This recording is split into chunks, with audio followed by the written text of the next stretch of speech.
El Señor nos enseña que nuestra razón de ser en este mundo es para hacer sal y luz.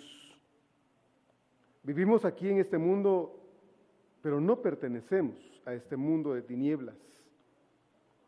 Sin embargo, Dios nos ha puesto entre todo este ambiente para que ejerzamos nuestra influencia como sal y como luz. No para confundirnos entre todo lo que está mal, sino para reflejarlo a Él, donde quiera que nosotros estamos cada día. El tema es el mismo de hace 15 días. Hace 15 días vimos la primera parte, vamos a ver la segunda parte de este pasaje bíblico. Nosotros somos la sal y la luz del mundo.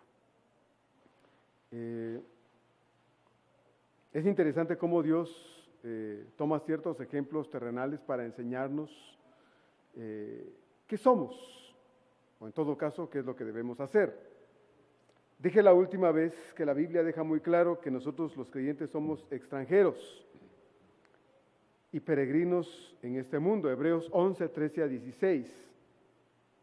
Un extranjero es alguien que radica temporalmente o momentáneamente en un país ajeno al suyo, y un peregrino es alguien que va de tránsito, que va de paso hacia una meta o lugar ya establecido. Y es interesante pues cómo Dios dice que nosotros somos extranjeros y somos peregrinos. En Juan 17, en el verso 14, el Señor dijo estas palabras: yo les he dado tu palabra, y el mundo los aborreció porque no son del mundo, como tampoco yo soy del mundo. Y decíamos hace 15 días, ¿en qué sentido el Señor no es de este mundo? Bueno, nosotros por fe lo vemos, ¿verdad? A veces yo le he preguntado, ¿usted vio a Dios esta semana? Y cuando le digo si lo vio, no es que como me vea aquí enfrente o lo vea a usted, no, sino es una expresión que significa si lo experimentó, ¿verdad? Si usted pudo sentir a Dios en ciertos momentos de su vida, y uno dice, bueno, sí, yo vi a Dios en mi vida esta semana, vi su mano, ¿verdad? Vi su cuidado, etcétera. Entonces, pero cuando dice aquí el pasaje que Él tampoco era de este mundo, dijimos que Él no era de este mundo. ¿En qué sentido no era de este mundo? Bueno, en que sus propósitos, sus anhelos, sus deseos, sus ideales no eran humanos. Alguna vez ahí en Juan capítulo 4, ¿recuerdan ustedes cuando estaba hablando con una mujer extranjera, una mujer samaritana? Dice que los discípulos se habían ido a comprar de comer a la ciudad. Y después vinieron y le dijeron, cuando la mujer dejó su cántaro y se fue a llamar a los hombres de la ciudad de Sicar, dice que los discípulos le dijeron, maestro, come. Y él les dijo, no, yo tengo una comida que ustedes no conocen. Mi comida es hacer la voluntad del que me envió y acabar su obra, ¿verdad? Y me fascina porque digo, qué interesante es. El Señor nos dice en su palabra aquí que Él no comiera. Al contrario, yo creo que el Señor, como un ser humano, como usted y como yo, en el sentido de lo físico, ¿verdad? Él tuvo hambre, comió muchas veces, en la cruz Él dijo, tengo sed. Él sintió el pesar del carácter nocivo contra Él, de la gente a su alrededor, le pesó la actitud humana y lloró. Ahí en Lucas dice que lloró, lo vemos en Juan llorando ante la tumba de su amigo Lázaro, porque también se sintió triste en lo más profundo a causa de la muerte de su amigo que tanto amaba. En fin, era un ser humano de carne y hueso como usted y como yo, solo que sin pecado, ¿sí? Sin pecado. Pero él, hermano, tenía planes diferentes, anhelos diferentes, ideales diferentes, deseos diferentes.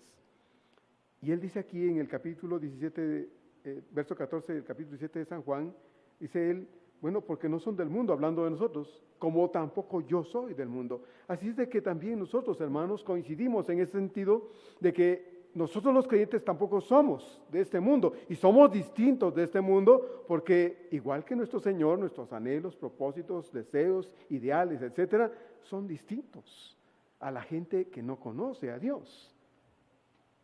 El Señor claramente dice aquí que usted y yo no somos de este mundo, que ya no pertenecemos a este mundo.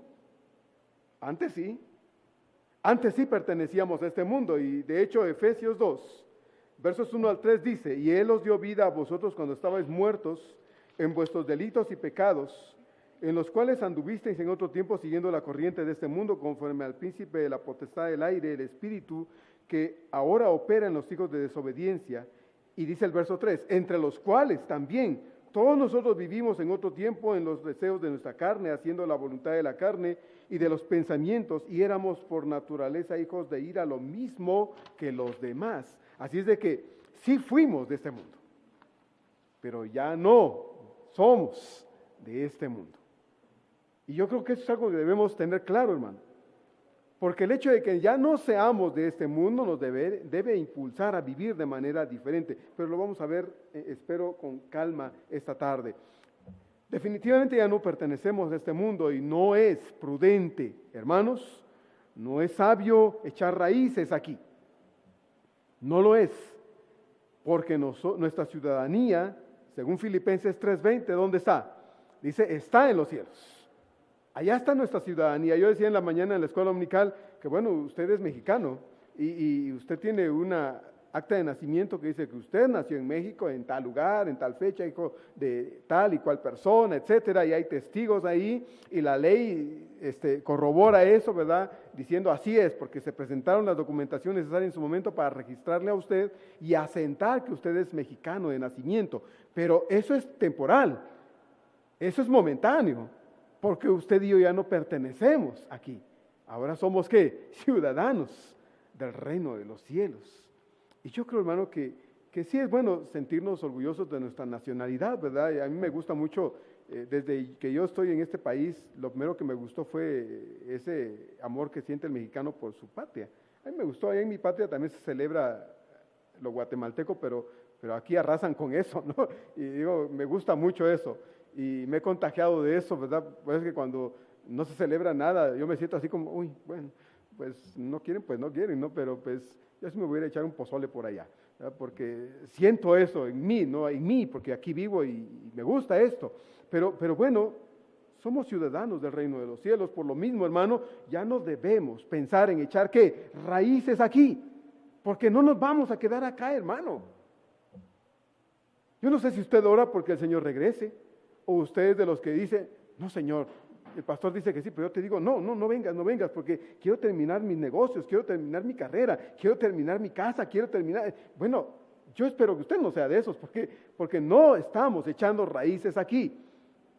De hecho, Hebreos dice que nuestra ancla está echada ¿dónde? En los cielos.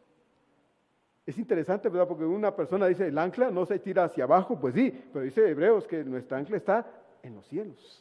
Fíjese, ¿no? Está amarrada ya. Entonces, hermano, vimos que Dios tiene un propósito muy especial por el cual el día que creímos en Él, no nos quitó de este mundo, sino que nos dejó aquí. Y el propósito específico es lo que dice aquí Mateo 5, 13 a 16.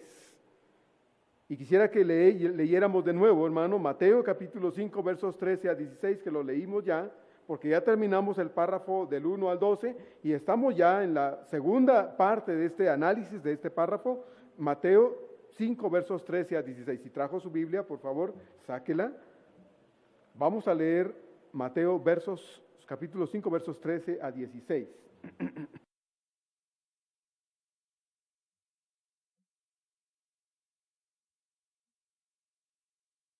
Si alguien ve que le está dificultando buscar ahí, pues ayúdele.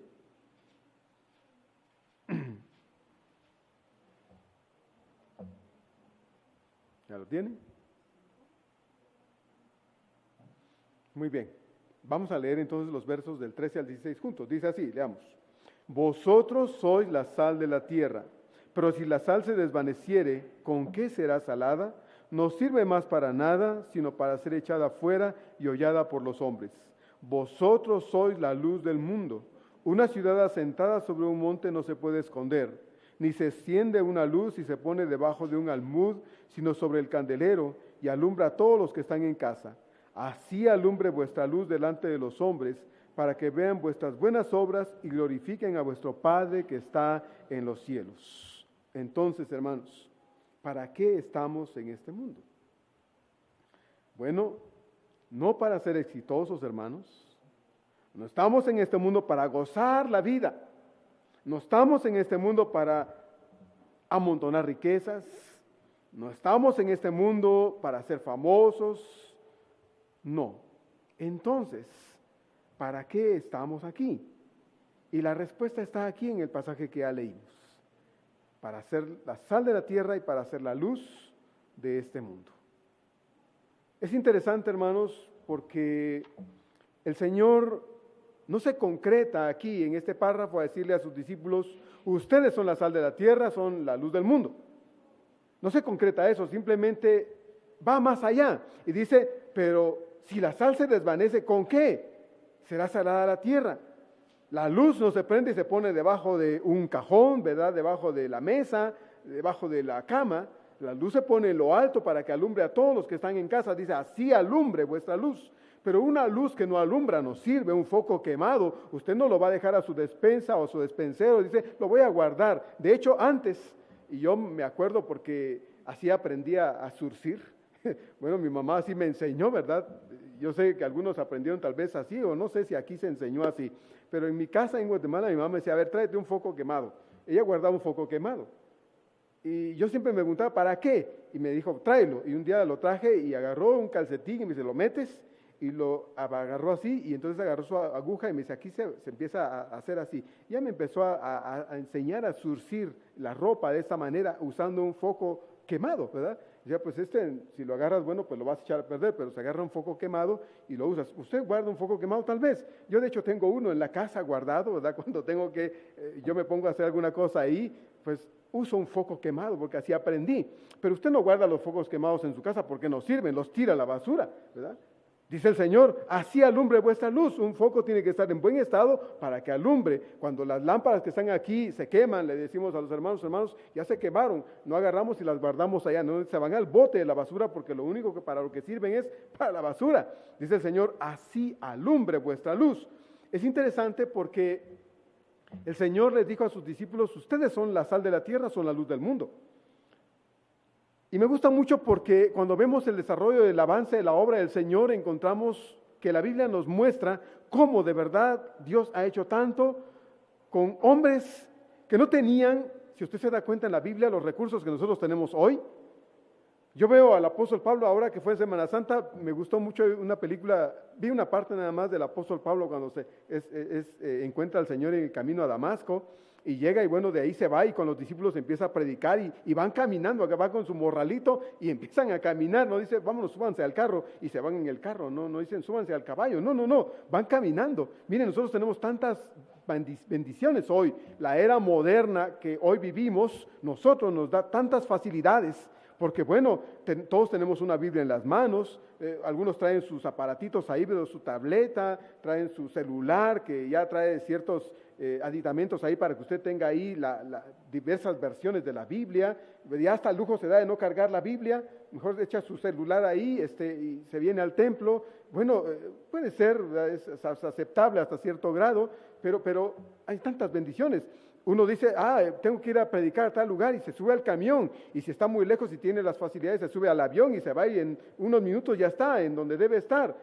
Usted puede comunicarse a través del internet, de la computadora, del teléfono, pero eso sabe que, hermanos, los discípulos no lo tuvieron. No tuvieron nada de esto y uno se pregunta cómo es que la obra del Señor avanzó tanto. Mire, más de 2000 años después, en la colonia Arboledas del Sur, en la delegación Tlalpan, en el Distrito Federal de la Ciudad de México, en el país de México, esta iglesia está reunida adorando al Señor.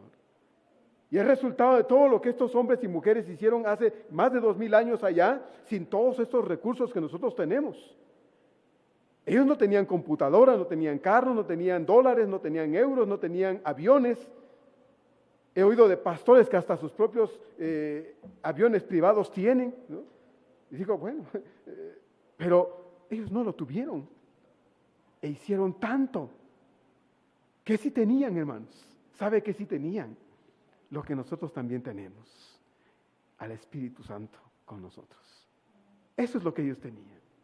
Y echaron mano del Espíritu de Dios y echaron mano del poder de Dios para avanzar. Y se abrieron paso. ¿Y sabe qué? No se detuvieron ante nada y el mensaje de Dios fue transportado de uno en otro, de uno en otro y llegó a muchos lugares. De tal manera que el Evangelio ha llegado a muchos países, si no a todos los países del mundo, a la mayoría ha llegado. Y yo me pregunto, hermanos, nosotros, ¿qué hacemos? ¿Verdad? ¿Qué hacemos? Hace unos días, hace unas semanas, tuvimos aquí a dos hermanos que no recuerdo su nombre, su foto está por allá. No recuerdo el nombre de los hermanos Almanza, ¿verdad? Almanza. Ellos están trabajando en la sierra de Chihuahua. Ellos trabajan con gente así, ahí en la sierra de Chihuahua, y vinieron y nos compartieron qué hacen. ¿Y sabe qué, hermano? Tal vez nosotros no vayamos a la sierra de Chihuahua o a la Huasteca o a donde usted se le imagine, ¿verdad? Llevando el Evangelio, porque no sentimos tal vez que debamos hacerlo, pero la iglesia del Señor está llamada a hacer el trabajo, está llamada a compartir el Evangelio, porque el Señor dijo a su iglesia, y ustedes deben ir y predicar el Evangelio a toda criatura. Y dijo el Señor, y me seréis ¿qué? Testigos en todas partes. Él estableció un orden, dice, me seréis testigos en Jerusalén, en Judea, en Samaria y hasta lo último de la tierra. Usted y yo tenemos una responsabilidad. Esta iglesia, hermano, tiene una obligación con Dios y es compartir el Evangelio, es llevar el mensaje de salvación. Ciertamente, yo entiendo esto, hermano. Quizá nosotros todos digamos, pastor, yo no siento el llamado de irme fuera de mi país, ni aún en mi país a ser un misionero. Bueno, pero somos testigos de la obra de Dios. Y si como iglesia tal vez de aquí no van a salir misioneros, esta iglesia, hermano, tiene que de alguna forma encontrar la manera de ayudar con la obra misionera. La otra semana en sesión de negocios vamos a presentar un proyecto de ayuda económica a algunos hermanos, porque yo creo, hermano, que si Dios nos ha dado a nosotros recursos, no es para que los gastemos en nosotros, no es para que nos lo gastemos en nosotros, sino para que lo invirtamos también en ¿qué? En la obra de Dios, hermanos. Yo le he hablado de un amigo que yo tuve en Guatemala, Francisco Ferres. Con él nos conocimos desde la preparatoria y bueno, nos seguimos en la universidad y con él entramos a trabajar juntos en una fábrica de zapatos. Yo logré avanzar en la empresa, me ofrecieron puestos ahí en la empresa y por alguna razón Dios me llevó por otro lado, ¿verdad? Hasta donde ahorita estoy ocupando mi vida y mi tiempo en el área del pastorado y tuve que, bueno, me quitaron el trabajo porque yo no me animé a decir no, me despidieron y bueno, él se quedó en mi lugar y él aprendió muchas cosas que yo ya había aprendido. Y él aprendió muchas más cosas. ¿Y sabe qué hizo un día este amigo? Bueno, le he dicho, él era un inconverso. Los dos lo éramos, pero un día conocí al Señor y le empecé a compartir de Cristo. Él era un hombre, un muchacho perverso, pero de veras de eso, de lo peor que usted puede imaginarse. Y pues bueno, juntos hacíamos buen equipo en muchas cosas, sin Dios. Pero cuando yo conocí a Dios, le empecé a hablar de Dios. Y él se quedó en la fábrica trabajando y él aprendió a hacer zapatos. Porque era una fábrica de zapatos. Y un día hizo un zapato a mano. Y ya no lo he visto a este amigo, pero un día hizo un zapato a mano y él hizo un monstruo. Literalmente un zapato horrible porque lo cortó a mano, lo cosió a mano, lo pegó a mano, todo lo hizo a mano. Y ahí lo tenía, ¿no? Pero él fue perfeccionando todo esto de modo que Francisco un día empezó a hacer zapatos en su casa. Llegaba de la fábrica a su casa y se sentaba, compraba piel, la cortaba, modificó una máquina de coser de su mamá, la modificó y empezó a coser piel en ella. Y un día, hermano, empezó a fabricar zapatos en su casa. Él vivía en casa con sus padres, él embarazó a su novia y la abandonó y bueno, yo insistí con él. Bueno, un día la fue a traer a su pueblo y se casó con ella. Un buen día supe que él había aceptado a Cristo en su corazón. Ella era cristiana y eso sirvió de alguna forma para que Francisco también conociera a Dios y él se hizo cristiano. Yo lo dejé de ver un tiempo y un buen día que fui a Guatemala lo encontré y me dijo, ¿sabes qué, Ben? Dios me ha bendecido tanto que ahora yo vengo y tengo mi propia fábrica. Él ya había comprado sus máquinas para coser suelas, para cortar suelas, había comprado maquinaria, estaba pagándolas aún. Me dijo, ¿sabes qué? Y ahora estoy en una casa solo y estoy pensando comprarla. Y bueno, yo me regresé a la vez que lo encontré, él ya tenía varios empleados en su casa, él ya había renunciado al trabajo en la fábrica donde él trabajaba antes y se dedicaba a su propia fábrica. Y me dijo, esta casa, tenía 3 pisos la casa, es mía, ya la compré. Tengo aquí y fabrico no me acuerdo cuántos pares diarios de zapato. Mi hermano es el que se va y hace el de vendedor y va y ya a la semana tenemos pedidos. Y ¿sabes qué? Dios me está bendiciendo. Y una cosa te quiero decir, y es que una parte de lo que yo gano se lo doy a Dios. Yo le estoy dando una parte porque una cosa he entendido y es que esto es de Dios. Aquel hombre perverso se hizo un hombre cristiano y se hizo un empresario y puso su propia fábrica de zapatos y fabricaba muchos zapatos. Y las ganancias, una buena parte de sus ganancias, hermanos, la dedicaba a la obra de Dios.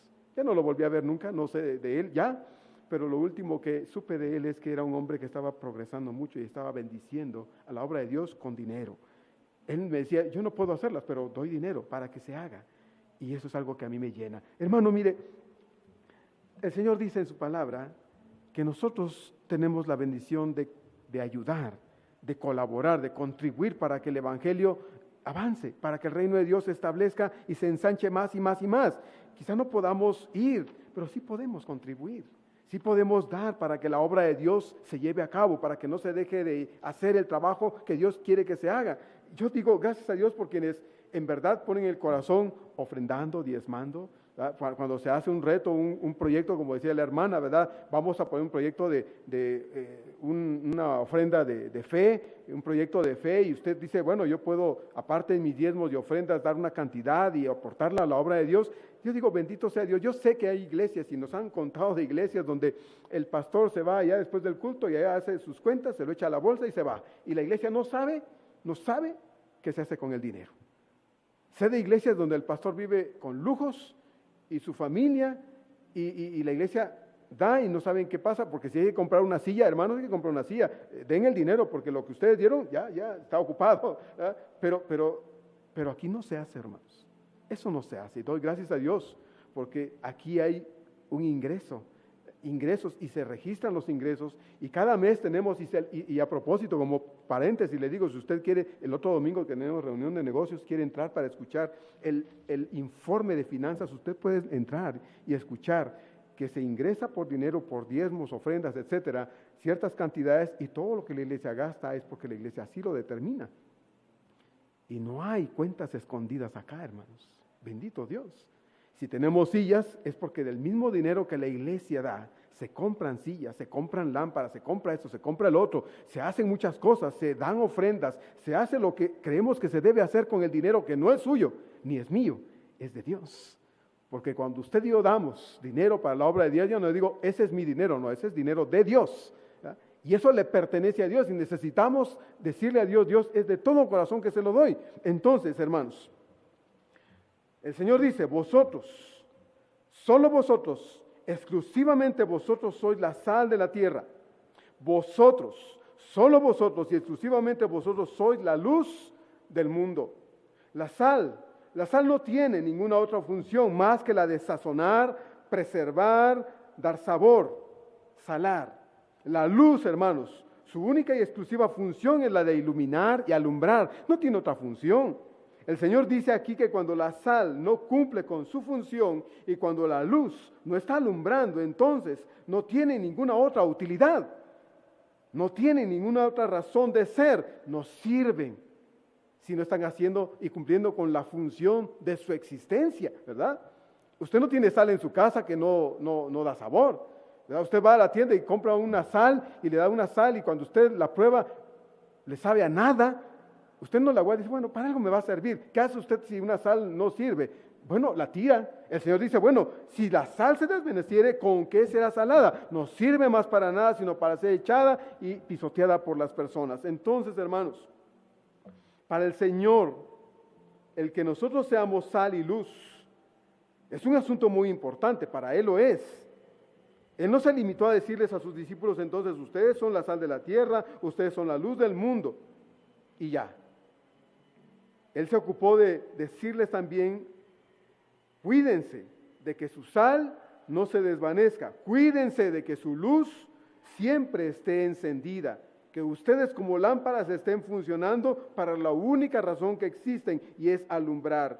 Quisiera hoy, hermanos, que viéramos pues por qué el Señor hace esta advertencia a sus discípulos y nos la hace a nosotros también. Pues el foco de nuestro estudio se centra precisamente en estas palabras del Señor en el verso 13.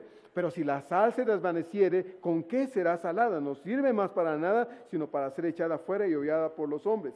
Quisiéramos pues que hoy viéramos, hermanos, por qué el Señor les hace esta advertencia a sus discípulos. Existe la posibilidad, hermanos, de que la sal se desvanezca.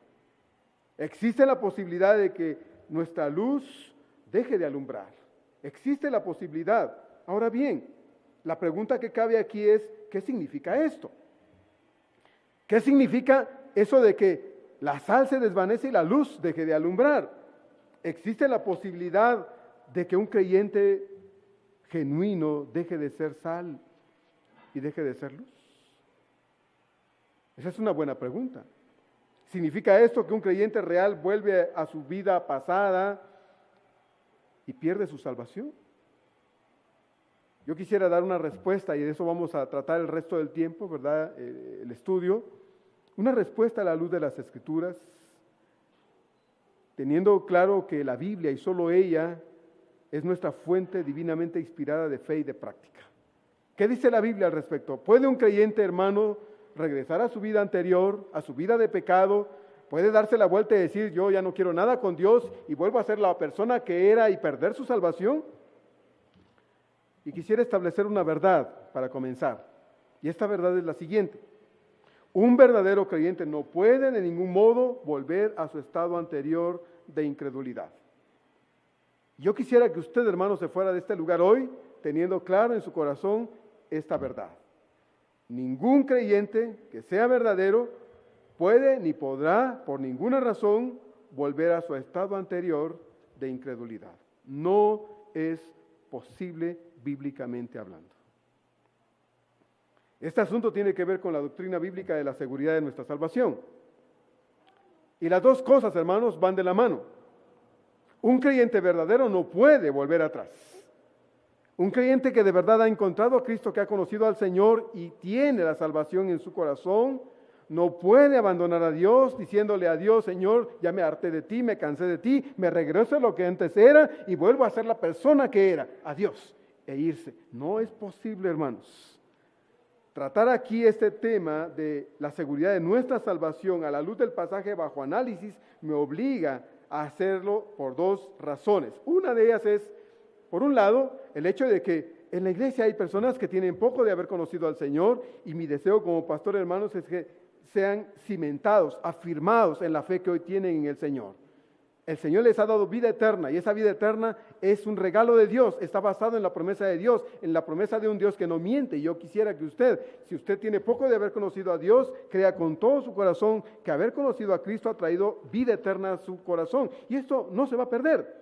Y por otro lado, es que quienes hemos caminado con el Señor desde hace muchos años y tenemos ya cierta experiencia caminando con Él, porque tenemos ya una vida cristiana con el Señor de mucho tiempo atrás, pues reafirmar esta verdad. Decirle, hermano, usted lo ha creído, usted lo cree, lo debe seguir creyendo, porque es enseñanza de Dios en su palabra. Dios nos ha dado vida y vida abundante, y esta vida eterna está en el Señor, y si usted tiene a Cristo, tiene la vida de Él en usted. Esa es una verdad que no debemos olvidar, ni debemos descuidar, porque además la Biblia así nos dice, Hebreos capítulo 2, que nosotros debemos cuidar esta salvación y no descuidarla. Dice Hebreos, ¿cómo podemos escapar nosotros si descuidamos una salvación como tan grande, dice la Escritura? Entonces, hermanos, hay muchos que enseñan que un cristiano verdadero puede volver a su antigua vida de pecado, perdiendo así, por consiguiente, su salvación. Y mire, usted va a encontrar hermanos creyentes que creen de otra manera y le van a decir, tú eres de los que creen que una vez salvo, siempre salvo. Amén, hay que decirle amén, porque la Biblia dice que usted tiene la salvación y esa salvación Dios se la ha dado y esa salvación en Él está como segura y está garantizada. Ese es de Dios, hermano, no es mío. Yo no le estoy diciendo que usted es salvo y debe confiar en la palabra del pastor Marco Tulio Ambrosio Sánchez, no. Esta palabra es de Dios y su palabra dice que usted una vez salvo es salvo siempre. Lo que yo estoy diciendo en este momento es que cuando una persona viene y nos dice lo contrario, debemos nosotros cuidar de no creer que el otro tiene la razón y que nosotros estamos equivocados. No, la Biblia dice que cuando usted es salvo, lo es de ahora y ¿para cuándo? Para la eternidad. No debemos dudar de esto. Hay muchos hermanos allá afuera, en particular las iglesias pentecosteses, de muchas clases. Yo decía en la escuela dominical, bueno, iglesias pentecosteses hay de muchas clases. Pero todas las iglesias pentecosteses por lo general tienen la idea de que, bueno, la salvación se puede perder. Hay otras iglesias cristianas igualmente, de ese corte pentecostés que enseñan que la salvación se puede perder, contrariando así la enseñanza bíblica de la seguridad de la salvación. Y trayendo al corazón de muchos cristianos, desgraciadamente, tristemente, hermanos, una vida de inseguridad y temor ajenos a la enseñanza bíblica. Dios nos dice en su palabra que debamos vivir temiendo, inseguros de que si no hacemos lo que debemos hacer, si no hacemos lo correcto, si no nos apegamos a la Biblia, si no obedecemos, si no perseveramos, hoy ya no soy salvo. Mire, es terrible pensar que uno como creyente pueda vivir de esta manera, porque Dios no quiere que usted viva con temor, Dios quiere que usted viva con seguridad. Y la enseñanza bíblica es todo lo contrario. La Biblia enseña que un verdadero creyente no puede regresar a su antigua vida de pecado. Y quiero que me entienda, no estoy diciendo que todo el que dice que es cristiano irá al cielo. No estoy diciendo que todo aquel que profesa ser cristiano irá al cielo. No estoy diciendo que todo aquel que va a un templo cristiano va a ir al cielo. No, hermano. Lo que estoy diciendo es que la Biblia enseña que un verdadero creyente, uno que de verdad le ha abierto su corazón a Jesucristo y ha confesado sus pecados, ha pedido perdón y se ha arrepentido genuinamente, sí, es un creyente. Y no puede regresar a su vida pasada. Pero no todo profesante, no todo porque dice que está en el templo y va al templo o es miembro de una iglesia, va a ir al cielo. Una persona, por el simple hecho de leer la Biblia, hermano, no es salva. Una persona por el simple hecho de conocer de Biblia no es salva. Aquí mismo en el capítulo 4 usted puede encontrar a Satanás.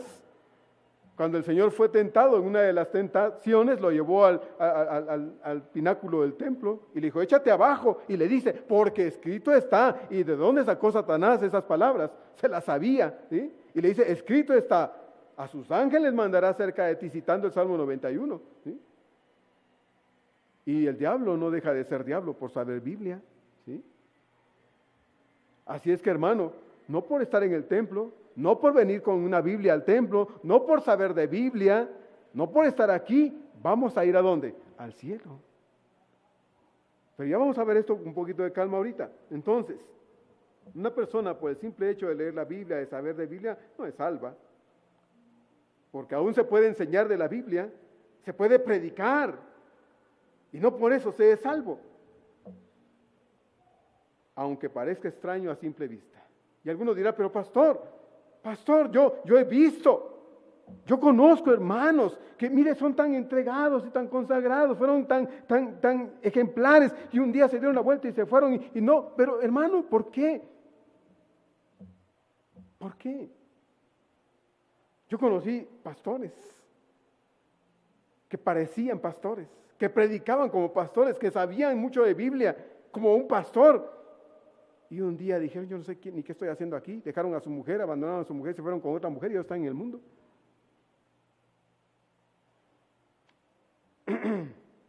Segunda de Corintios 13:5. Por eso el Señor advierte a través de Pablo esas palabras y dice, fíjense qué interesante, dice, examinaos a vosotros mismos, si estáis ¿dónde? En la fe. Probaos a vosotros mismos, o no os conocéis a vosotros mismos, que Jesucristo está en vosotros, a menos que estéis como reprobados. Mire, yo muchas veces, hermano, iba a traer mi certificado a la escuela temblando. porque no sabía si había sido aprobado o reprobado. Antes en los certificados ahí en mi tierra decía, ha sido, había un espacio ahí, aprobado al siguiente año escolar, o decía, reprobado al siguiente año escolar. Y yo iba pensando, ay Dios, iba sudando, porque yo no estudiaba, yo no hacía nada, yo muchas veces me iba de pinta. A mí jamás me revisaban mis cuadernos, estaba lleno de mensajes del maestro para mis papás y jamás me lo revisaban. Yo nunca entregué mensajes. Yo me iba y ya sabía que hora salían los niños y me iba para mi casa sabiendo que a esa hora llegaban, pues yo me iba. Hermano, solo por la gracia de Dios, yo saqué la primaria. Yo no sabía nada, hermanos, absolutamente nada. Llegué a la secundaria no sabiendo nada. En la secundaria fue cuando empecé a agarrar cuadernos para estudiar, porque ahí sí me iba peor. Y ¿sabe qué, hermano? Yo iba pensando, ¿fui aprobado o no? Ay, que diga aprobado, aprobado. Y me entregaban mi certificado con puro 6. Pero pasaba. Y decía, ha sido aprobado al siguiente año. ¿Sí? Y ay, yo llegaba contento con mi certificado a mi casa, ¿no? Y no me pelaban, pero bueno, yo llegaba ya con mi certificado de que iba al siguiente año. Pero hermano, dice Pablo, examínense a ustedes mismos, pruébense a sí mismos. ¿O no saben si ustedes tienen a Cristo? A menos que dice, que estén como reprobados. A menos. Un verdadero creyente, si es verdadero creyente, aún nunca podrá caer de su estado de comunión con Dios, de su estado de gracia, completamente. Y al final perderse en el infierno. Puede alejarse.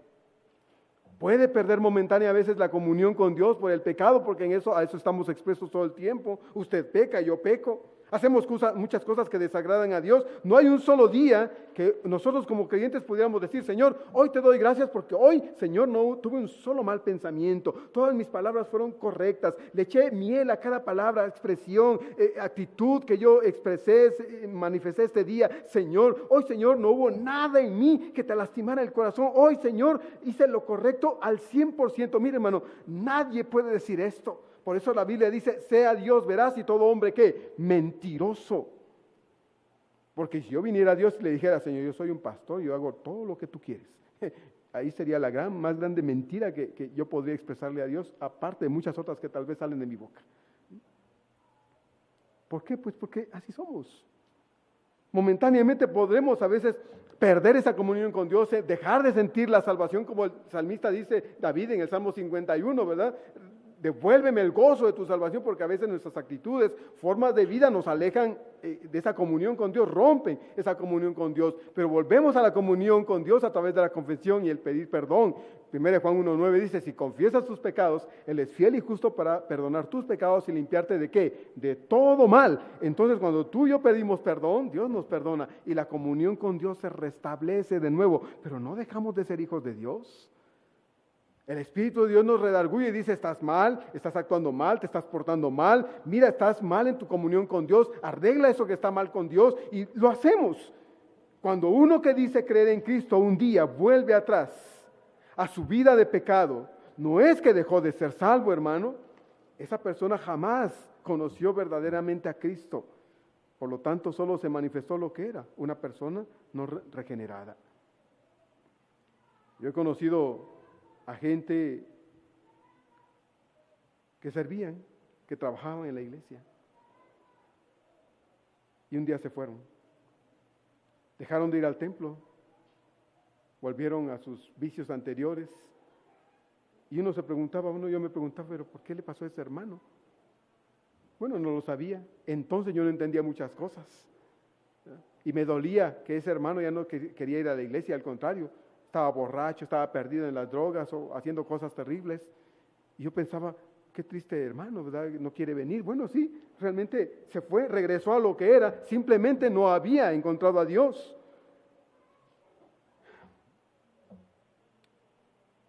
Conocí a 2 muchachos hace años.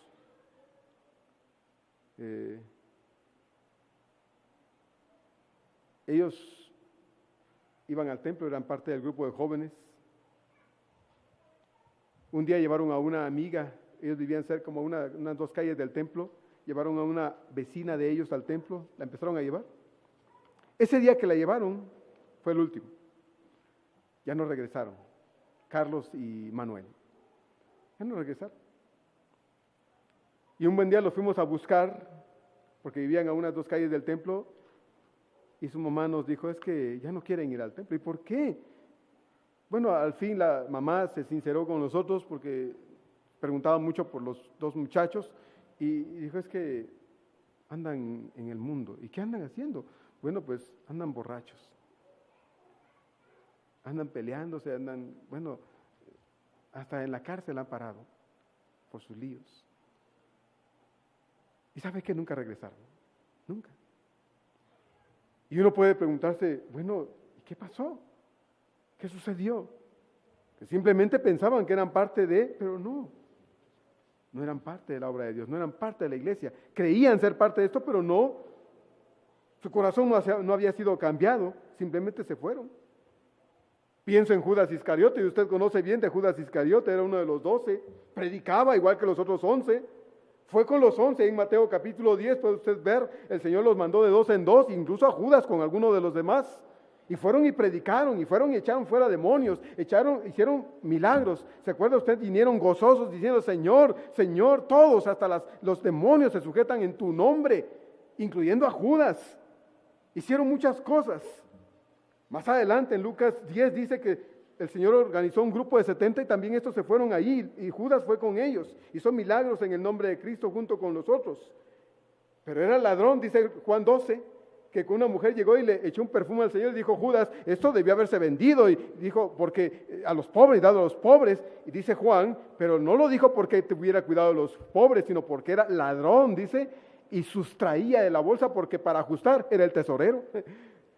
Tenía el dinero y entonces de ahí agarraba para sus movidas.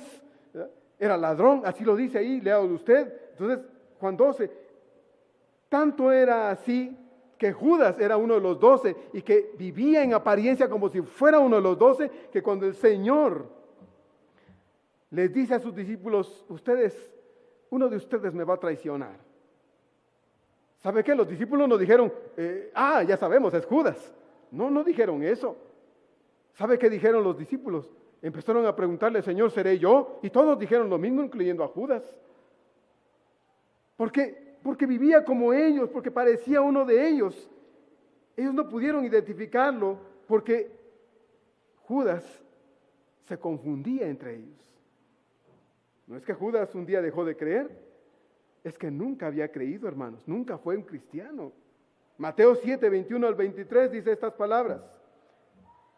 No todo el que me dice, Señor, Señor, entrará en el reino de los cielos, sino el que hace la voluntad de mi Padre que está en los cielos. Muchos, dice el verso 22, me dirán en aquel día, Señor, Señor, ¿no profetizamos en tu nombre y en tu nombre echamos fuera demonios y en tu nombre hicimos muchos milagros? Y el verso 23 contesta el Señor, y entonces les diré en aquel día, dice, les diré, nunca os conocí. Apartados de mí, hacedores de maldad. Fíjense lo que dice el pasaje. El Señor no va a decir, bueno, sí, es cierto, un día estuvieron allí y fueron parte de mi iglesia, se arrepintieron, pero se fueron. No, el Señor dice aquí, yo les diré, nunca os conocí. Nunca. En Juan 2:19, primera de Juan 2:19, dice estas palabras, salieron de nosotros, pero no eran de nosotros, porque si hubieran sido de nosotros, habrían permanecido con nosotros, pero salieron para que se manifestase que no todos son de nosotros. Y ahí mismo en 1 Juan 3, en el capítulo 3, verso 6 dice, todo aquel que permanece en él no peca, todo aquel que peca no le ha visto ni le ha conocido. Aquí la expresión todo aquel que peca es un presente continuo, que indica una acción constante, continua. Uno que peca, ¿cuánto? Todo el tiempo, ¿sí? Todo el tiempo está pecando. En los verbos, ahí en el capítulo 3 de 1 Juan, en el verso 6, los verbos visto y conocido, porque dice ahí el pasaje, aquel que peca no le ha visto ni le ha conocido. Los verbos visto y conocido, el apóstol Juan usa aquí lo que en gramática griega se conoce como el verbo o el tiempo perfecto de los verbos. Eso es lo que se conoce acá, el tiempo perfecto de los verbos. Y se señala con una acción que comenzó en el pasado y que continúa siendo efectuada en el presente. Esta expresión indica algo que se hacía allá en el pasado, que se sigue haciendo ahora y se seguirá haciendo. Cuando dice el pasaje aquí en el verso 6 del capítulo 3 de 1 de Juan, precisamente, aquel que peca no le ha visto ni le ha conocido, lo que Juan está diciendo es que alguien que no ha conocido a Dios, que no ha experimentado a Dios de corazón y que no es salvo, como pecaba antes, peca ahora y seguirá ¿qué? Pecando. Esa es la expresión. Todo aquel que una y otra vez se sumerge en el pecado, ni antes ni ahora vio a Cristo. Ni antes ni ahora lo conoció. Como ya dijo Juan, estaba entre nosotros, pero ¿qué? No era de nosotros. Por eso se fue, porque no pertenecía a nosotros. Se fue. No era de nosotros, como Manuel, como Carlos, como muchos otros que a veces están en las iglesias, hermanos, y un día dicen, ¿yo qué hago ahí? Perdiendo mi tiempo. Y se va y se pierde otra vez, regresa a lo que era, porque nunca conoció a Dios. ¿Realmente se perdió? No, nunca había sido salvo. Nunca había conocido a Dios y solamente regresa a aquello a lo cual pertenece. Segunda de Juan, capítulo 9, verso 9, no hay más capítulos que uno. El verso 9 de segunda de Juan dice, cualquiera que se extravía y no persevera en la doctrina de Cristo, no tiene a Dios. Fíjense lo que dice Juan. Segunda de Juan 9. Todo aquel que se extravía y no persevera en la doctrina de Cristo, no tiene a Dios. El que persevera en la doctrina de Cristo, este sí tiene al Padre y al Hijo. Y mire que Juan es explícito en esto. Dice, aquel que se extravía y no persevera, no regresa, que se va y dice, no me importa y se queda, este dice, no tiene a Dios. Pero este que sí persevera y tiene la doctrina de Cristo, este sí tiene a Cristo y tiene al Padre. Y me interesa, me importa, me gusta mucho aquí que entendamos, hermano, que en verdad esta es la diferencia entre uno que no conoce a Dios y uno que sí conoce a Dios. Es imposible, hermanos, que un verdadero creyente pierda su salvación. Perderla implicaría que es por obras y no es por fe. Que es por obras y no es por fe. Si la salvación se pierde, o sea, que para no perderla nosotros tenemos que perseverar, insistir, trabajar todos los días para estar allí, para permanecer allí, para que no se nos sea quitada la salvación, indica una acción humana, una labor nuestra, y esto ya no depende de Dios. Cuando la Biblia dice explícitamente que no es por obras, sino es por la gracia bendita de Dios. Por eso la Biblia enfatiza que la salvación, una vez dada al hombre, permanece en él, y no depende de nosotros, no depende de nosotros, hermanos. Entonces, si nuestra salvación depende de nuestra perseverancia, ya no es por fe, sino es por obras. Y a la larga de la salvación es por obras y no por fe, contrariando de nuevo las Escrituras. Pero la pregunta que cabe aquí es, ¿qué nos salva? ¿Nos salva la fe? ¿Nos salva la fe? La respuesta es no. No nos salva la fe, hermano. Lo que nos salva es la obra de Cristo en la cruz del Calvario. Y la fe solo es el medio que nos lleva a ello. Solo es el vehículo en el que Dios nos transporta para llevarnos a esa verdad que es importante para que comprendamos que sin Cristo no hay perdón. Sin Cristo no hay salvación. Sin Cristo no hay seguridad de esa salvación. Necesitamos tener claro esto, hermanos, y necesitamos tenerlo claro con todo nuestro corazón. Entonces la fe no nos salva. La fe solo es el vehículo, el instrumento, el medio por el cual Dios nos toma en cuenta la justicia de Cristo. Cuando usted por fe llega a Dios y reconoce que el sacrificio de Cristo es suficiente para que Él lo perdone y le dé la vida eterna, entonces usted es salvo. Pero no es la fe lo que lo salva. La fe es el medio, es el vehículo de Dios que permite que nos conduzca a Él. La fe es la acción, la respuesta del hombre arrepentimiento frente al sacrificio de Cristo. Pero la fe en sí misma no produce salvación. Y yo quiero que usted lo tenga claro, hermano. Porque no quiero que se vaya diciendo, es que la fe, entonces la fe no sirve. No, claro que sí. La fe que nos trajo a Dios para ser salvos es ahora la fe que nos preserva en el camino de Dios.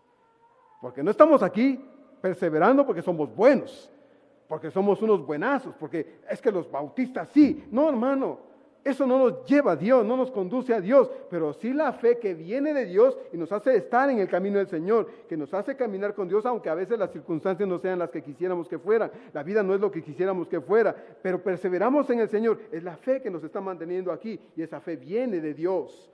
Es muy distinto entonces. La fe que nos lleva a la salvación viene de Dios. Claro que sí, nada viene de nosotros, nada nace de nosotros. La fe proviene de Dios.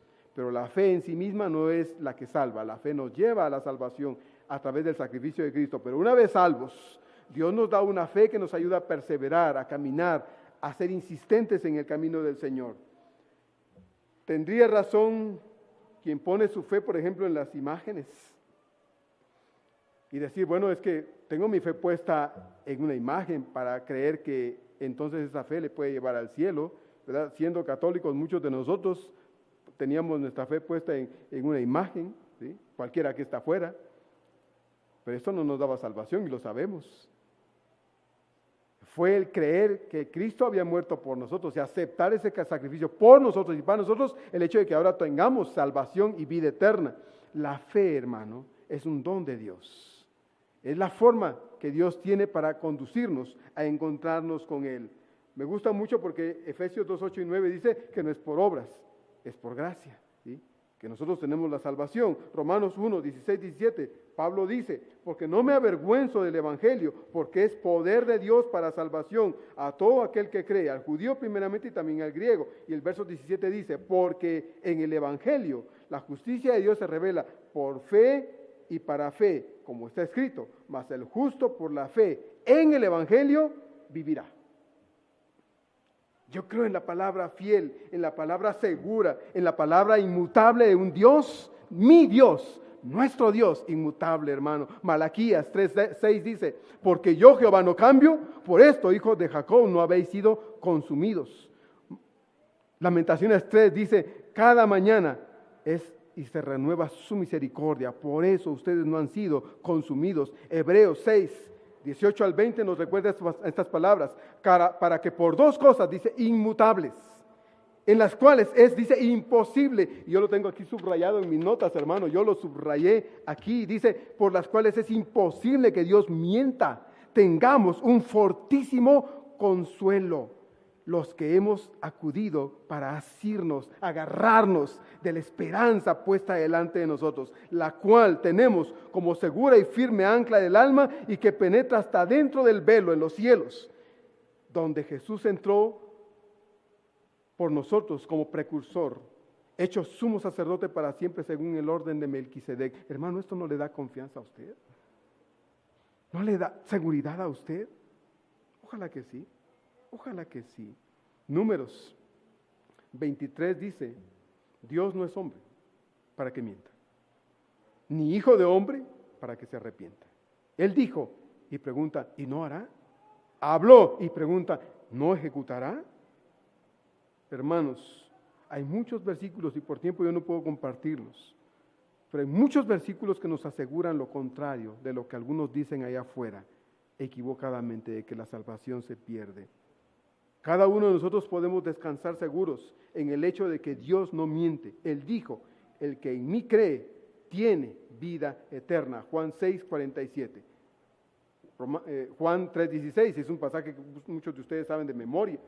De tal manera amó Dios al mundo que ha dado a su Hijo único, para que todo aquel que en Él cree, que dice, no se pierda, sino que tenga vida eterna. Hermano, Dios no tiene por qué decir una cosa y hacer otra.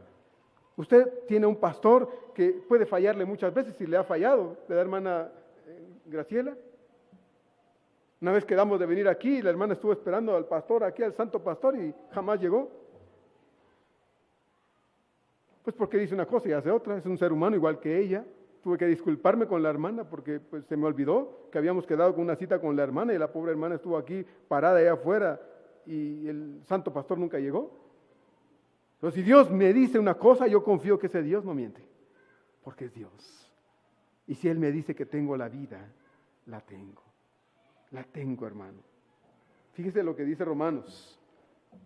Y si quiere acompañarme ahí en Romanos, es un pasaje tan hermoso, lo vimos ahora en Domingo de Resurrección, ¿se acuerda? Romanos capítulo 8. Me fascina porque, mire, hermano, Si solo hubiera este pasaje en la Biblia que hablara acerca de la seguridad de la salvación, sería suficiente. Si solo este pasaje, pero hay muchos en la Biblia que nos dan la seguridad de la salvación. Dice Romanos, capítulo 8, vamos a comenzar por el tiempo, no tengo más, pero verso 30 en adelante dice, a los que predestinó, a estos también llamó. A los que llamó, dice, estos también justificó. Y a los que justificó, a estos también, ¿qué dice? Glorificó. Usted ya ha sido glorificado con Cristo, hermano, y Dios no puede quitarle esto. No puede. ¿Qué pues? Dice entonces Pablo. ¿Qué diremos a esto? Si Dios es por nosotros, ¿qué dice? ¿Quién contra nosotros? El que no escatimó ni a su propio Hijo, sino que le entregó por todos nosotros, ¿cómo no nos dará? ¿Qué dice? Con Él todas las cosas. ¿Y cuáles son todas las cosas? Las que necesitamos para vivir la vida cristiana. La salvación para comenzar. Y luego pregunta, ¿quién acusará a los escogidos de Dios? Si Dios ya te justificó y te dijo, eres sin culpa por la sangre de mi Hijo Cristo clavado en la cruz, si Dios ya te declaró sin culpa, ¿alguien te puede decir lo contrario? No, hermano, ten la seguridad que no, eso es lo que dice Pablo, verso 33. ¿Quién acusará a los escogidos de Dios? Dios es el que justifica. ¿Quién es el que condenará? Cristo es el que murió. Más aún, el que también, ¿qué dice? Resucitó. Además está a la diestra de Dios intercediendo por nosotros. ¿Quién nos separará del amor de Cristo? Pregunta Pablo. Y entonces dice, tribulación, o angustia, o persecución, o qué, o hambre, o desnudez, o peligro de espada. Verso 37, antes en todas estas cosas somos qué, más que vencedores por medio de aquel que nos amó, por lo cual estoy seguro que ni la muerte, ni la vida, ni ángeles, ni principados, ni potestades, ni lo presente, ni lo porvenir. Y si se me olvidó, dice Pablo, alguna otra cosa, dice, bueno, ni ninguna otra cosa creada nos podrá ¿qué?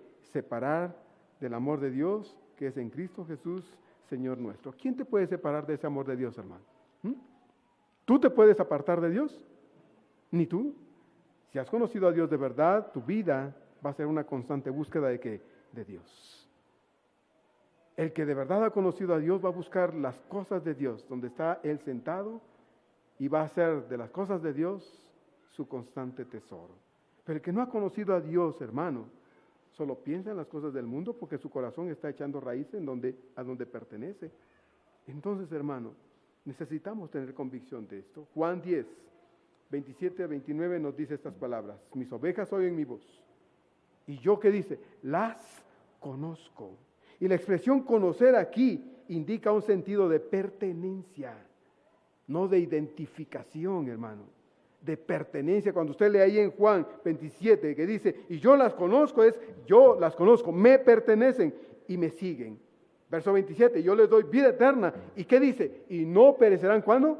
Jamás. Jamás. Ni jamás nadie, ¿qué dice? Ese jamás yo lo estoy agregando. Nadie las arrebatará de mi mano. Y luego el verso 29, por si fuera poco, dice, y mi Padre que me las dio es mayor que, ¿qué dice? Que todos. Y nadie las puede arrebatar de la mano de mi Padre. Hermano, esto es seguridad de salvación. Esto es seguridad de salvación. Y si usted no grita con su boca, amén, bendito sea Dios, grítelo en su corazón, hermano, porque esta seguridad viene de Dios. Yo no se lo estoy diciendo, yo solo estoy leyendo lo que la Biblia dice porque yo lo creo. Yo lo creo con todo mi corazón. Pero entonces, ¿por qué el Señor dice aquí en Mateo 5, 13 a 16? Pero si la sal se desvaneciere, ¿con qué será salada? No sirve más para nada, sino para ser echada afuera y hollada por los hombres. ¿Por qué el Señor pregunta esto aquí?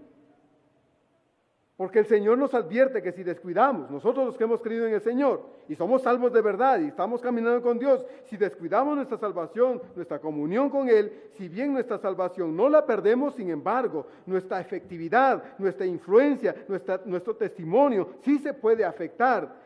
De modo que nuestra salinidad o nuestra capacidad para salar, para preservar, esa capacidad para salar al mundo, hermanos, se pueda diluir con las cosas del mundo y se pierda momentáneamente nuestro poder para efectuar la razón por la que estamos en este mundo. Por eso hay tanto cristiano amargado, tanto cristiano entristecido, tanto cristiano sin ganas de caminar con Dios, porque ha perdido esa afectividad.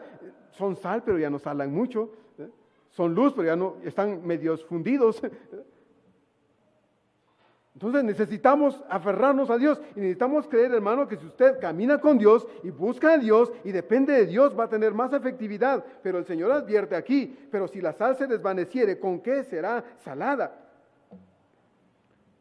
El verdadero creyente va a perseverar y va a buscar en el poder de Dios de vivir cada día de acuerdo a su nueva naturaleza en Cristo. Uno que dice ser un creyente, pero no lo es en realidad, en algún momento de su vida, hermano, evidenciará lo que realmente es. Pues jamás fue sal, pues jamás fue luz. Y se irá. Pero un verdadero creyente tiembla, le da miedo el solo hecho de pensar que algo pudiera alejarlo de Dios. Yo no sé a usted, pero en mí sí hay esa lucha todos los días. Yo le digo, Señor, no dejes que yo sea tropiezo para otros, Padre. Si yo fuera un creyente de la iglesia como cualquier otro y yo hiciera algo terrible, tal vez le afecte a uno y otro, porque le dolería a uno u otro, le enojaría a uno que otro que yo hiciera algo terrible. Pero siendo yo un pastor, Señor, si yo hiciera algo terrible, sería tropiezo para mucha gente. Y créame, hermano, créame lo que yo le pido a Dios. Le digo, Señor, ayúdame a no ser más débil de lo que soy. Ayúdame, Señor, a no ser más flaco de lo que soy espiritualmente, porque, Señor, yo puedo hacer tropezar a muchos y yo no quiero, Señor.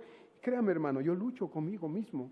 Hay muchas luchas en mí y no es que entienda Pablo cuando en Romanos 8 habla de él y de su naturaleza pecaminosa y habla de que él está vendido al pecado, etcétera, pero entiendo mi propia naturaleza hasta donde puedo a la luz de la Biblia y le digo, Señor, ayúdame a ser de bendición. Si no voy a ser de bendición, tampoco me permitas que sea tropiezo para nadie, Señor. Quítame la vida incluso. El Señor decía, si, antes de ser tropiezo, mejor amárrate una piedra y échate al mar. Y hazlo. Pero no seas tropiezo para nadie. Señor, yo no quiero ser eso. Entonces, hermano, un verdadero creyente tiembla ante solo el hecho de pensar que podría abandonar a Dios, cambiar a Dios por el mundo. Y yo espero que usted tiemble, hermano, si es que le cruzan estas ideas por su cabecita, que tiemble y le diga, Señor, no me dejes, yo no te quiero dejar, Señor. Señor, ayúdame a serte fiel, que el mundo no sea mi hogar, que el mundo, Señor, no sea lo que yo ambicione, que, Señor, yo pueda hacer una buena sal donde yo me encuentre, Señor, y una buena luz, que dé luz verdadera a los que están en las tinieblas. Una persona que dice, no me importa cómo yo viva, lo que yo haga, de todos modos yo soy salvo y me voy al cielo. Ese es un presuntuoso, un arrogante, un orgulloso. Y me temo que sea alguien que no conoce a Dios. Me temo que sea alguien que no conoce a Dios. Y como decía Mateo 7:21, no todo el que me dice que Señor, Señor, entrará al reino de los cielos, sino el que hace, dice, la voluntad de mi Padre. ¿Y cuál es la voluntad del Padre Celestial? Primera de Tesalonicenses 4:3 dice en respuesta a esta pregunta, pues la voluntad de Dios es nuestra santificación. Efesios 1:4-6 dice estas palabras. Según nos escogió en él antes de la fundación del mundo, para que fuésemos santos y sin mancha delante de él en amor, habiéndonos predestinado para ser adoptados hijos suyos por medio de Jesucristo según el puro afecto de su voluntad, para alabanza de la gloria de su gracia, con la cual nos hizo aceptos en él amado. Esa es la respuesta a la pregunta de, bueno, ¿cuál es la voluntad del Padre Celestial? Judas 4. También responde y dice, hombres impíos que convierten en libertinaje la gracia de nuestro Dios y niegan a Dios. ¿Quiénes son estos? Los que han entrado a la iglesia, dice Judas, encubiertamente. Ahí en el verso 4 de Judas. Judas está diciendo, estos que convierten en libertinaje la gracia de Dios son los que han entrado encubiertamente. Y nos dicen hermanos, ¿verdad? Y nos abrazan y oran y cantan y hasta derraman lágrimas y predican y pueden enseñar y aparentemente son cristianos, son todo un Judas, ¿verdad? Pero no son de nosotros, no son de parte del reino de Dios. Entonces un verdadero creyente, hermano, no puede volver atrás a su antigua vida. Nuestra salvación está asegurada por Cristo. Amén, hermanos. Nuestra salvación está asegurada por Cristo. Pero es necesario cuidar que nuestra capacidad para salar no se desvanezca, hermano. Pero si la sal se desvaneciera, ¿con qué será salada? Dice el verso 13. Nosotros, hermanos, si hemos creído de verdad, podemos por descuidos e irresponsabilidades voluntarias y a veces voluntarias, perder nuestro poder de sanar. Y esto nos debe preocupar, porque si eso es constante, pudiera ser una prueba o una razón de que tal vez no somos de Dios. Porque una persona que conoce a Dios está buscando en Dios ser más efectivo en su capacidad como sal y como luz. Pero ¿cómo evitar esto, hermano? ¿Cómo evitar perder ese poder? ¿Cómo impedir que esto nos pase a usted y a mí?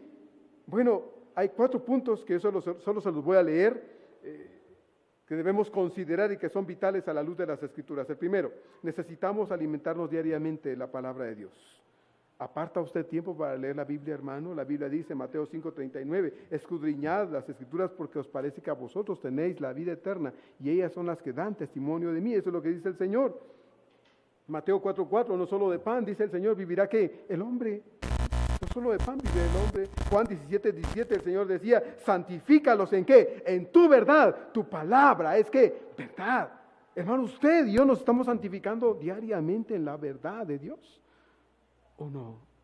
¿O han pasado días desde que la última vez que usted tomó la Biblia para verla o para leerla? ¿O es de los que no sabe ni dónde quedó porque llega y la bota por ahí y no sabe dónde quedó y la busca y no sabe dónde quedó porque no la lee? Decía Martín Lutero estas palabras: la Biblia te mantendrá alejado del pecado o el pecado te mantendrá alejado de la Biblia. ¿Cuál es nuestra realidad? ¿Cuál es nuestra realidad?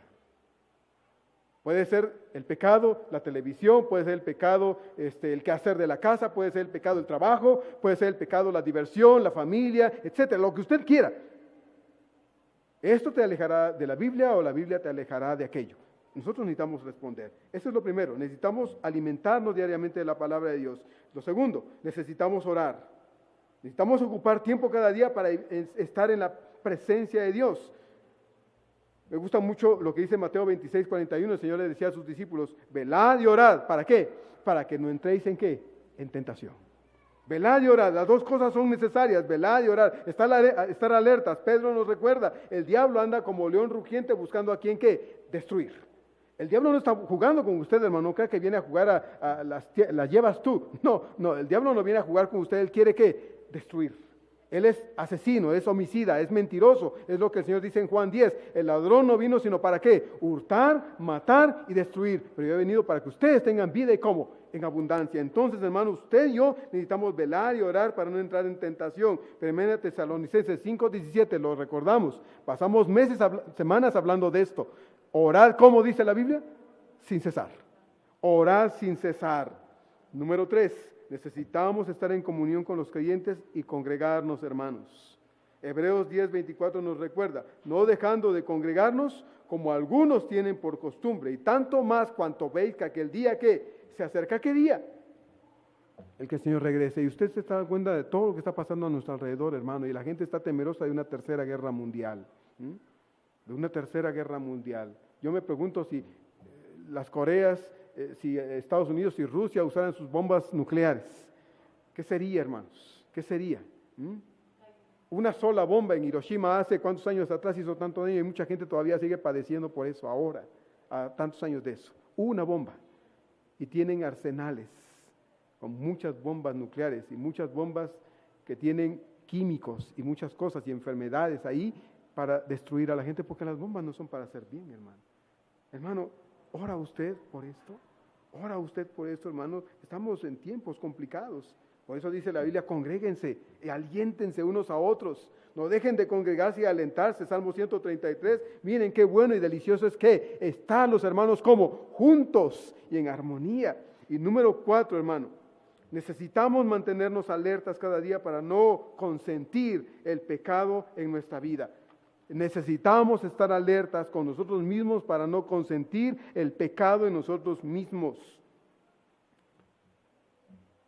No debemos permitir que ningún pecado encuentre un lugar confortable en nuestro corazón. No, hermano. Son mentirillas blancas, hermano, no hay mentiritas blancas. No hay pecaditos como los enseñaba la Iglesia Católica en nuestro tiempo. Pecados veniales, pecaditos blancos. No hay nada de eso, hermano. El pecado es pecado con Dios. es suciedad, es algo que nos aleja de Él, una mentira, un enojo injustificado, un grito que es y dañamos a alguien, lo que sea que es contrario a la voluntad de Dios, no debe encontrar lugar confortable en nuestro corazón. Las luchas diarias contra el pecado son inevitables, pero que lo acojamos en nuestro corazón es elección de cada uno de nosotros, hermanos.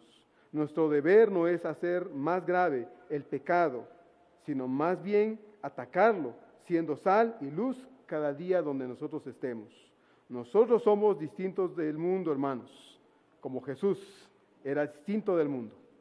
Nosotros no debemos dar lugar a las cosas del diablo en nuestra vida de manera consciente. Si a veces de manera inconsciente esto pasa, claro que sabemos que no es la voluntad de Dios, pero tenemos a Dios y Dios espera que nosotros, hermanos, podamos ser luz y sal donde quiera que estemos. Hermanos, vayámonos de este lugar, convencidos de una cosa: soy un hijo de Dios y no puedo voltear a ver atrás ni siquiera para añorar lo que antes era.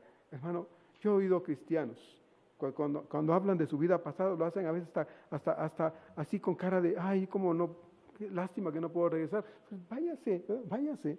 Si Dios no nos tiene amarrados, Dios no nos tiene amarrados. Pero el verdadero cristiano no añora su vida pasada, odia lo que Dios odia, aborrece lo que Dios aborrece y ama lo que Dios ama. Hermanos, que la vida cristiana sea eso para nosotros. Mire, este párrafo lo había pensado, había dividido en 3 partes. Solo llevamos 2. Yo quisiera la próxima semana concluir con el análisis de Mateo 5, 13 a 16. Solo estamos viendo una parte de eso, no es todo lo que quisiéramos por el tiempo.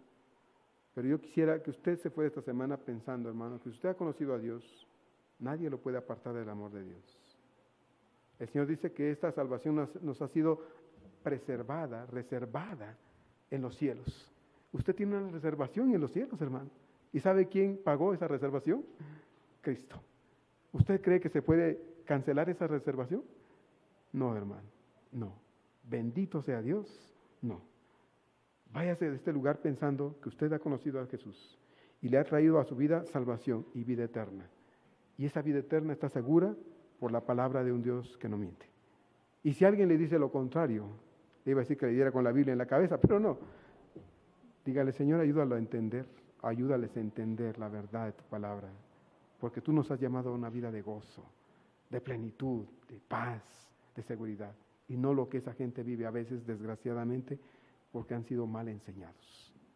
Que Dios nos bendiga, hermanos, y nos ayude a perseverar en su camino, los que en verdad hemos alcanzado la gracia de Dios. Oremos. Padre amado, gracias por permitirnos ver estas cosas que son tan importantes para nosotros, Señor. Padre, sé que a veces nos cuesta mucho entender esto, Padre, porque aún el domingo estamos corriendo y peleando con el tiempo. Quisiéramos, Señor, que nos dijeran las cosas en 5 minutos. Este es tu día, Señor.